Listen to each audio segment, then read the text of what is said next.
Hello ভাই, কেমন আছো সবাই? দেখতে পাচ্ছ এখানে এখন বিশাল বর্ষা। তো ছাদে এখন পানিতে পুরো লোড হয়ে গেছে, তো সেজন্য ছাদের এই মুড়িগালা বন্ধ হয়ে গেছে, সেগুলো পাতাগুলো এখন বের করে দেবো। তো তোমাদেরকে দেখাবো কেরালাতে শুরু হয়ে গেছে। তো ছাদে মুড়িতে লোড হয়ে গেছে পানি, তো সেজন্য আমি মুড়িটা বন্ধ হয়ে গেছে, তো তোমাদেরকে। হ্যালো বন্ধুরা, কেমন আছো সবাই?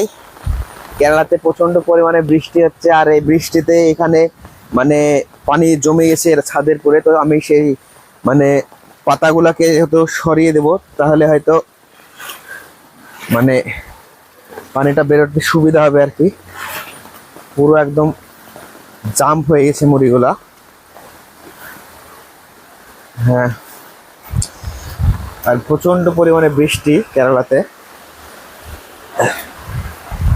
এগুলা যদি ঠিক না হয় করা হয় তাহলে ছাদেরও ক্ষতি,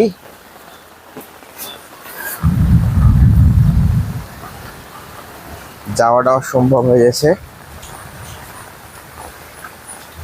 দেখতে পাচ্ছ কি অবস্থা।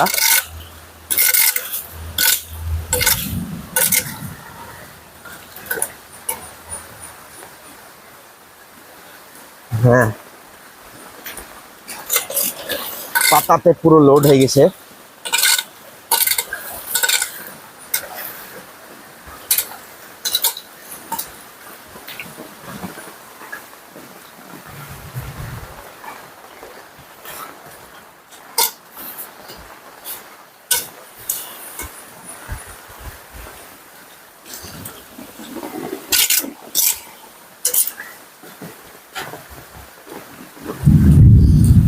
পুরো জাম্প হয়ে গেছে পাইপ।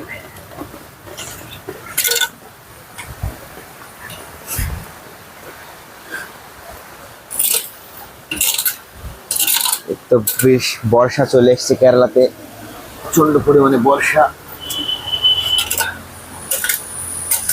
আপাতত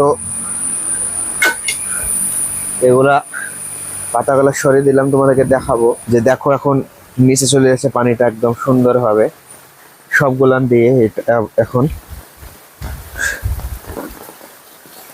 দেখতে পাচ্ছ এগুলাকে সরিয়ে দিলাম।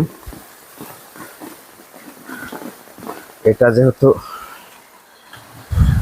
ছাদে, দেখতে পাচ্ছ কিভাবে ছাদে পুরো লোড হয়ে গেছে পানিতে। এই যে দেখো, এই যে এরকম ভাবে ছাদে যদি পানি হয়ে যাবে তাহলে কি হবে। সেজন্য মুড়িগুলা সাফ করে দিলাম।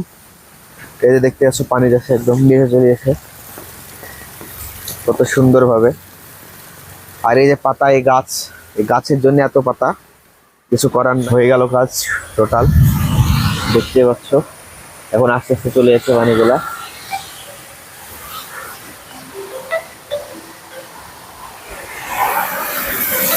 রাস্তাতে গাড়ি যাচ্ছে। তো তোমরা ভালো থাকো সবাই। এই বর্ষাতে কেরালাতে যতজন বাঙালি প্রবাসী আছো সবাই ভালো থাকবা, সুস্থ থাকবা। আর কাজ এখন আমি বুঝতে পারছি যে কাজ কাম ঢিল চলবে এখন আপাতত, কারণ বর্ষাতে কেরালাতে কাজের একটু সমস্যা হয়। তো তোমরা সবাই ভালো থাকবা, সুস্থ থাকবা। পরে আবার ভিডিওতে দেখা হবে।